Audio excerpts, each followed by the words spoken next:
ఇది కష్టమైన పని కాదు.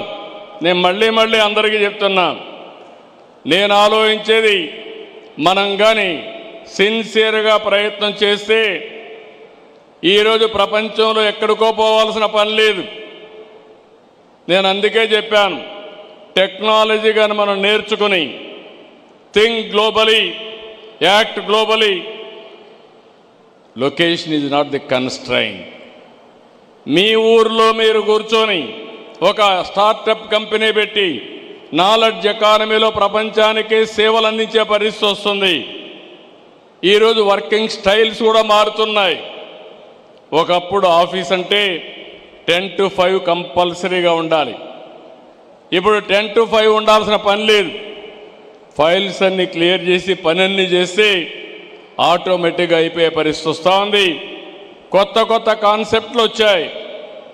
వర్క్ ఫ్రమ్ హోమ్ వచ్చింది, కోవర్కింగ్ స్పేస్ వచ్చింది, జీసీసీలు వస్తున్నాయి, గ్లోబల్ కాంపిటేటివ్ సెంటర్స్ వస్తున్నాయి.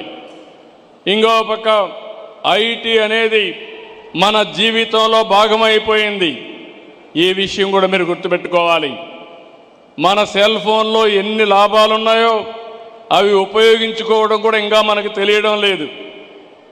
ఒక సెల్ ఫోన్ ఉంటే చాలు, ప్రపంచంలో ఎక్కడికైనా పోవచ్చు, ఎక్కడైనా సర్వైవ్ కావచ్చు, ఏ పని కావాలన్నా చేసుకునే అవకాశం ఉంటుంది.